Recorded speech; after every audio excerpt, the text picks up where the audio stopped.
Good morning. We are reading another chapter out of my book, Adam is God, Eve is Us, Strange Stories about Aliens, Angels, and the Love of God from the book of Genesis. Hopefully you're enjoying it. Another windy day. Hopefully this sounds good. Wearing sunglasses because it is way brighter out than it normally is. So let's get into it. This is chapter 4. It's called Sympathy for the Selfish. And this is my devil chapter. So, pleased to meet you. Hope you guessed my name. Obviously, Rolling Stones, Sympathy for the Devil. And the other quote on here is, "It was pride that changed angels into devils." And that's an Augustine quote. So, can you imagine a time when your worst enemy was a close friend? Can you imagine God without the devil? Think about this for a second. How do we see this strange relationship? Where did these ideas come from? Heaven and hell, good and evil, God and the devil. It is interesting to trace back our archaic imagery of this strange cosmic battle for the souls of humans. I saw Satan fall like lightning, Jesus said about him. In Revelations 12, 7 through 10, it says, "And a war broke out in heaven. Michael and his angels fought with the dragon, and the dragon and his angels fought. But they did not prevail, nor was there any place found for them in heaven any longer. So the great dragon was cast out, that serpent of old called the devil and Satan, who deceives the whole world. He was cast to the earth, and his angels were cast out with him," said the Apostle John in the book of Revelations. So Ezekiel the prophet had this to say about the king of Tyre. The king is compared to a rebel member of the divine council. "Thou hast been in Eden, the garden of God. Every precious stone was thy covering. Sardis, topaz, and the diamond, the beryl, the onyx, the jasper, the sapphire, the emerald, and the carbuncle, and the gold. The workmanship of your..." I used the King James Version here, which is odd. I kind of switched. I think maybe I just liked how it sounded. "The workmanship of thy tarbets and thy pipes was prepared in thee in the day that thou was created. Thou art the anointed cherub that covered, and I have set thee so. Thou was upon the holy mountain of God. Thou hast walked up and down in the midst of the stones of fire. Thou wast perfect in thy ways from the day that thou wast created, till iniquity was found in thee." I think it's always funny when I make that switch to King James Version to kind of be funny for flavor. Okay, so when did Satan, the rebel in the garden, fall into rebellion? Did it all start in some far-off time before time, in some far-off heaven with strange rebel angels that led a war against the Almighty? Or did it start where everything else in the story did? A garden, Eden. I'm always intrigued to find out where people get their good, evil, God, devil imagery. Being a citizen of America, Christianity and the traditions of older sects of Christianity have had a major influence on the general psyche of people's beliefs and the concept about the devil. This is why we see some strange things in the name of God in the Bible. Most of these are the imaginations of creative yet disturbed people. Dante, I'm talking to you. Where do we find the start of this rebellion that led to these ideas? In Genesis 3, we find Adam and Eve with this serpent creature.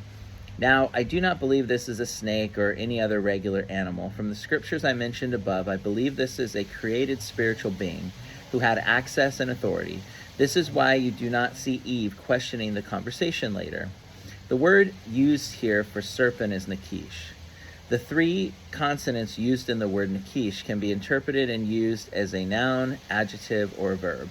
This is particularly important in understanding what we're dealing with. As other scholars have pointed out, this could be a triple entendre. How is this? We find the rebel, Satan, the perfect guardian, and the pinnacle of God's creation, sent to keep safe this new creation, the Garden of Eden.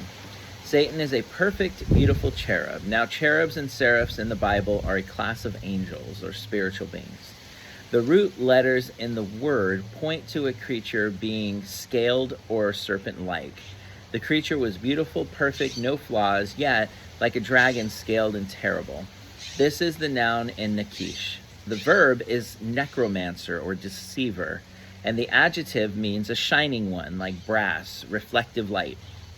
All these words play into the who this creature is, as the guardian. That is right. Side note, like seraph, the root word is also similar to the serpent that guards tombs and thrones. This ties into the throne guardian's form of Phoenician and Egyptian mythology. Look at this word again in Genesis 1. Elohim, plural. Was this rebel a member of the divine council? This included other spiritual beings, all created by Yahweh, the Most High God. Did God send a serpentine shining protector? I saw Satan fall like lightning from heavens, it says in Luke 10. And he lost his place in heaven, it says in Revelations 12. And Job 1 shows that the rebel angels had access to heaven or God's throne. Eden was the place for God's presence on earth with the divine council. And you're going to find that in Psalms 82. You know, it's funny, this book was written, I don't know, like 2020, 2019. And it's kind of interesting how the concept of a divine council is way more popular now if you watch podcasts than it was back then. So I'm actually going to name drop somebody who was kind of unknown back when I wrote the book, but now has become way more popular. So I do not want to get too deep into this theology. Michael Heiser in The Unseen Realm does it better than me. You see here a creature with direct access to humans in the Garden of Eden at the actual fruit they are not supposed to eat. And if they needed a guard, who was it from, or what was it from? Genesis 2:12 says the gold, or tob, was good. What does this mean? I don't know. I love throwing those in. The gold was good. What does it mean? I don't know.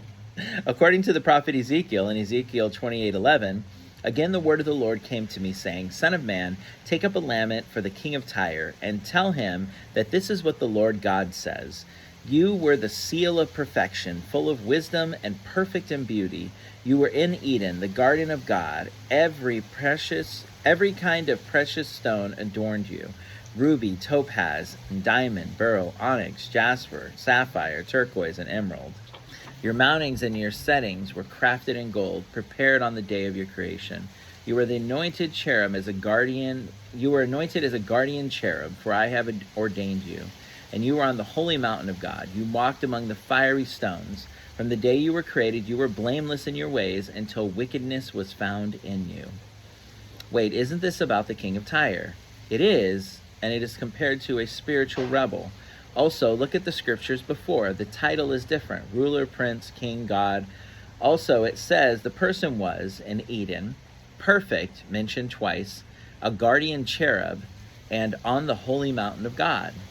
This is not some normal king. It's a divine being. A cherub in this ancient culture was a throne guardian, similar to the ones on the lid of the ark. He was an anointed guardian of Eden. He was anointed the guardian of Eden and its new inhabitants, and God placed him there. Well, what happened? Good question. What happened? Okay, we're going to get into this. From the day you were created, you were blameless in your ways until wickedness was found in you. The word interpreted wickedness, imagine like a wicker basket, and that might be way beyond younger people because wicker stuff was definitely a 60s and 70s thing. A wicker basket, it's twisted, it's weaved, it's twisting the truth and love of God into deception and manipulation. He was perfect in the garden until his fall in the garden. Not some cosmic past. It was right there in the garden while guarding it. According to Genesis 3, now the Nakish was the wisest among all God's creatures. And I like how it says God creatures, it says the beasts. And there's a lot of beast imagery all through the Bible. That was a little side note you don't get in the book that I threw out there for you. Genesis 3:1 makes it clear. Crafty is a bad interpretation. Crafty among all the beasts. Were they crafty like a snake? The name implies that. But the word is more like wisdom or battle or strategic. in knowledge. As I said earlier, with the word Nakish, you have a noun, an adjective, and a verb in the original language, depending on the interpreter's choice of usage. This could really change things. This creature was the best of God's creation.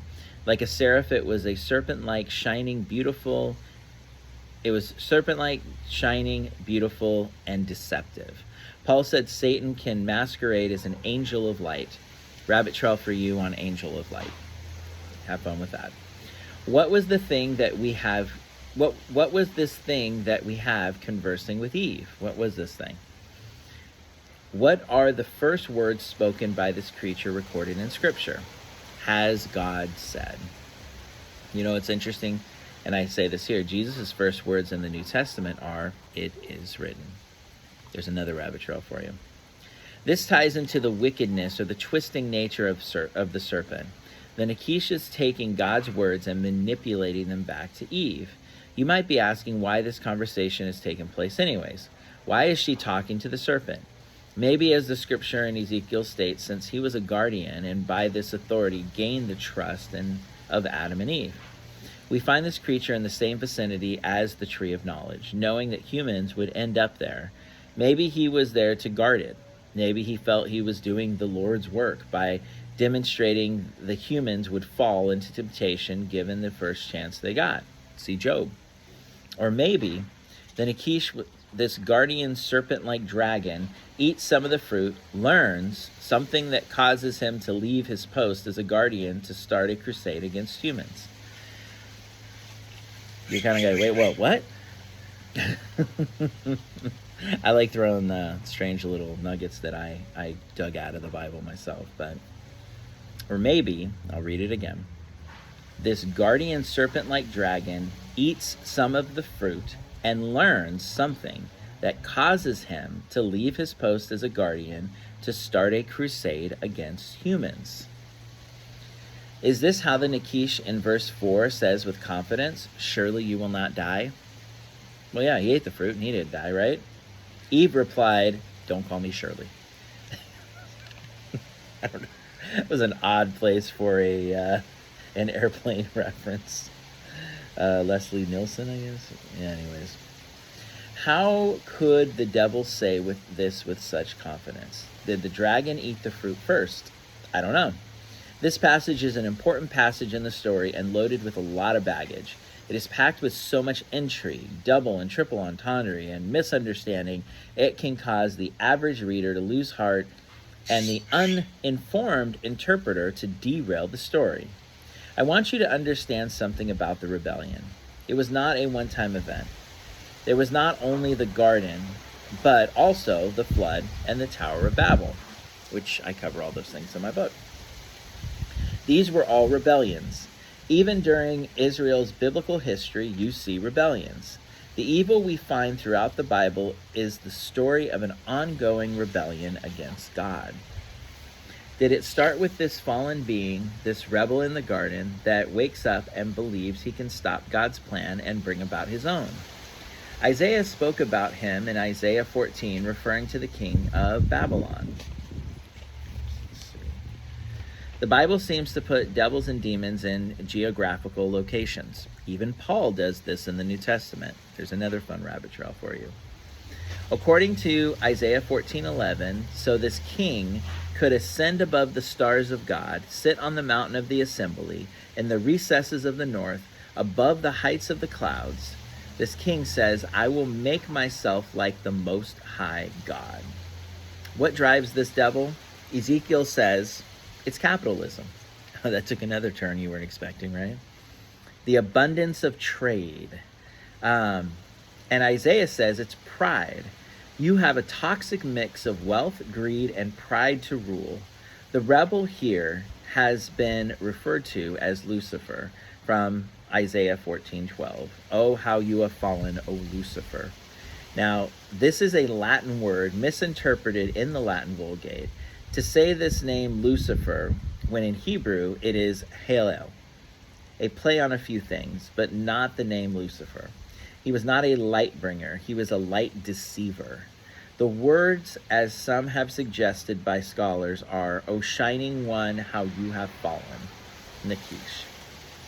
It is lightning, as Jesus says, false light, a shining one mirroring the false glory of God. Why was Eve so normal about this creature in the garden with her? They had been there to protect the entire time. This creature, Satan, had a place in heaven, a member of the divine council who has decided to rebel and make his own kingdom. I believe the fall happened in the garden, in Genesis 3, not some other far-out place. I do not believe that this rebellion is the only important thing I do not believe that this rebellion is the only important thing one is telling the... I wrote that weird. Or maybe I'm reading it weird. I do not believe that this rebellion is the only important thing. The only important one. Oh, the rebellion is the only important one telling the redemption story of the Bible. I believe each rebellion has a sign of humans further losing humanity and then having it restored in Jesus. When did the devil fall? I have heard some, like ancient theologian Jonathan Edwards, that claim the desire to rebel was placed there by God. Therefore, God is to blame. Don't you love old Johnny Edwards? Always coming up with some weird thing to make God look like a monster, but whatever. So, that God put the rebellion in his heart. Okay, because God is sovereign, and that's okay. So, thumbs up from God here. Not only this, but also to believe that God set the devil up to fall so he could set the humans up to fall is ridiculous. It's okay if you don't understand. It's sovereign. I actually wrote So the devil, the fallen, wanders into the garden and achieves God's will. As mentioned before, if you understand time as a dimension, the issue of God and sovereignty will disappear, and you realize God can give you 100% free will, know the answer, know what you're going to do, and still be sovereign. Because time, you get that? Hopefully I mentioned it earlier. I might mention it later in the book, but time is its own dimension. It's not a constant across everything. Like, God is not bound to time. I don't know why people think that when God created time. We saw that in Genesis 1:1. Okay. So I believe the devil fell in the garden where he was sent to protect. Instead of protecting, he went to take it over. Satan, the devil, whatever name you want to use, is part of the evil, the rebellion, the destruction of humanity's soul, a concerted work of these fallen creatures, as Paul made clear in Ephesians 5. We see in the Old Testament these creatures working against humans. And where will all this hell they have created get these devils? Well, Revelations 20 says the lake of fire, the devil and his angels. But is that the end of the story? Is God's love big enough that he can find a way to save everyone? Peter says, "For if God did not spare the angels when they sinned, but cast them into hell and committed them to chains of gloomy darkness to be kept until the judgment." And Jude says, "And the angels who did not keep their proper dominion, but left their own abode, he has reserved in everlasting chains until darkness for the judgment of the great day." This could explain some of the strange paranormal stories, since these formless creatures are bound to the earth awaiting judgment. Proper domain, or their own abode, have some interesting meanings that give an idea of angels leaving their own abode to procreate on earth. There is more on this in our chapter on the flood. Ooh, I'm setting it up. You're going to be interested in the flood of everything weird. That's my favorite chapter here. If the devil fell while in the Garden of Eden, then what was it that caused the fall? As we read, Satan was the height of God's perfection, perfect in beauty and his ways when he was created. Revelation 12 says he had a place in heaven. Isaiah 14 says he was part of the divine council and held a high place in it. God trusted this creature to guard his new creation. This would explain why Eve was so comfortable with the devil being there. So what happened? Did the devil eat the fruit first? Or was the rebellion already in his heart until sin was found in him? I don't know. We know that when we get to this place in Genesis, Satan is there and tempting Eve to eat the fruit. If the devil ate the fruit first, then it would make sense when he laughs out, "You will not die." It would explain the change. Also, there are two things to consider. The temptation to eat the fruit would come down to this one thing. What can it do for me? What does the scripture say it can do for you? And when the woman saw that the tree was good for food, it was pleasant to the eyes, and a tree to be desired to make one wise, she took of the fruit thereof and did eat, and gave also unto her husband with her, and he did eat. The second and most important is, what did the fruit do? Knowledge, both good and evil. Knowledge of everything. This is what could have been on the line. The temptation to know everything. The phrase both good and evil is a phrase that means a totality of something. So this could tie into the other things mentioned above. And we can relate to the temptation, the jealousy, the selfishness, the pride. Don't I deserve this attention? Don't I deserve service? Look at me, and it's, quoting like the devil. Don't I deserve to be worshipped and exalted, my seat to the highest place of the council, in the sacred mountain among the stones of fire? I will be like the highest. This could be the beginning of the most disgusting sin. That is the father of all sins, selfishness. Wow, I tied it back to the title of the chapter. Don't I deserve? This sin of entitlement and greed, we need to get this through our heads. Everything we enjoy today is a gift. Receive it like a gift. Treat it like a gift. We do not deserve it. Sympathy for the devil, ? As we mentioned before, God promised a seed of the woman that would crush the head of the serpent. And there will be an enmity, or I don't even know why I use that weird King James word, but there will be violence between her seed, the seed of the woman, and the seed of the Nakish. From the very beginning, the Nakish, the devil, Satan's fate was sealed. Jesus was born, and through the seed of the woman, the Nakish bruised his heel, but the seed of the woman crushed the head of the serpent, Jesus. Jesus crushed the head of the serpent. This caused a battle on a cosmic level for the souls of humans, for a return to goodness, grace, and humanity. One day, we will see the enemies, our enemies, are all of our foes, are defeated foes, because, as all good stories go, this was not the end. One day, we will see the rebel Satan, as Ezekiel says, this is the question that Ezekiel asked, is this the one that made us tremble? The redemption of Cain. So this is how I end it. And I always thought this was kind of an interesting story to tie into it. So now we have humans run out of the garden, the rebel Satan loose on the earth. Eve is excited about the promised child, and after Eve gives birth to her first son, she names the baby, Here It Is, because she believed her firstborn would be the promised child that would save the earth. Humans' firstborn, Cain, becomes a murderer and kills his younger brother Abel. Why? Jealousy, selfishness. He is judged by God, but vastly different than expected. He is shown grace by being given a mark that will protect him from judicial death. We know this story. Spoiler alert. After killing his younger brother Abel, he moves to the land of Nod in the presence of God. Some Bibles interpret this from the presence of God.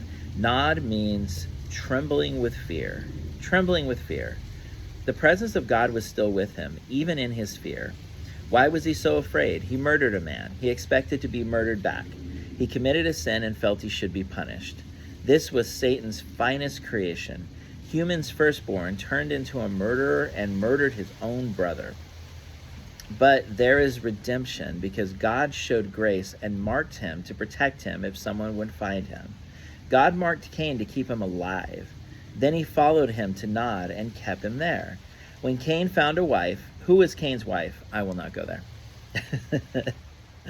And he had a son. He named his firstborn son Enoch, then named a city after him by the same name, Enoch. And it means experienced or taught by God. Why is this important? In the end, Cain found redemption, as all of us will at one point. We might find it in the land of Nod, or in any other least expected venues. But God is the great lover and will not stop pursuing you. He will not give up. Even in the heart of complete evil and darkness, the light of redemption will always shine through. I will not lose one I was given, is what Jesus said. Who was he given? That's not my business, but God knows. And that list has a lot of names that you might not think belong there, or you might say don't belong there. Is there redemption for everything? Yes, that is the point of the story. Ephesians 1:10 says, bring unity to all things in heaven and on earth under Christ. And then Genesis 3:15 says, I will put an enmity between thee and the woman, and between thy seed and the woman's seed. And you shall bruise his heel, but the seed shall crush your head. The prophecy to the woman, your seed will crush the enemy's head, taking away his authority for the last time. This was the great promise fulfilled in Jesus. No, not just Jesus, in all of us. We are the continuation of the prophecy, fulfilling it as we bring heaven and turn away hell, turning away anything that stands in the way of redemption. God is not the biggest failure. God will find a way to redeem us all, even his worst enemies, those whose mission is opposed to God's plan. He still loves and forgives and continues to do so because God is a God of love.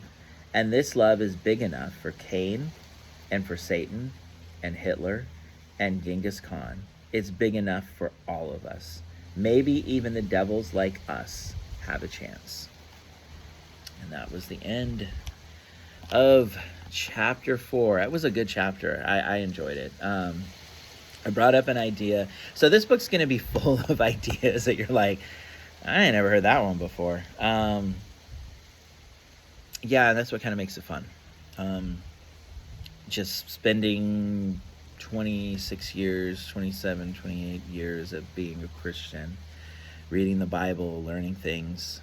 I want to bring all that knowledge to you. And so one of the things that I always kind of thought was interesting about the story of the Garden of Eden was the fall of Satan in the garden. And just as a side note, a lot of people think that the Revelations, there was a war in heaven, and that whole thing, Revelations 12, refers to some, I don't know, like cosmic past where there was this war between God and Satan. Actually, Revelations 12 ties into the birth of Christ, and if you actually take each one of those, because the whole Revelation symbolism, I don't know why people don't realize it's revelation. It's supposed to be revealed. You're reading symbolism. The whole book has so much symbolism, but that specific part is astrology. It's referring to different signs in the heaven. Because it starts out, and there were signs in the heaven, and it talks about the woman and the stars and the moon and the sun and this and that, and you know, it's talking about something that happened prior to Jesus being born. And actually, you know, I've heard, I'm not an astronomer, but I guess you can take, if you figure out where the constellations are and everything, you can back things up and you can kind of come up with a proper date of when Jesus was born that way. I'm not going to get into that, but because I am not an expert on that. But the thing is that what I read in the Bible, Satan fell in the garden, and that's kind of what the point of this chapter was. But why? Did he eat the fruit before anyone else? I don't know.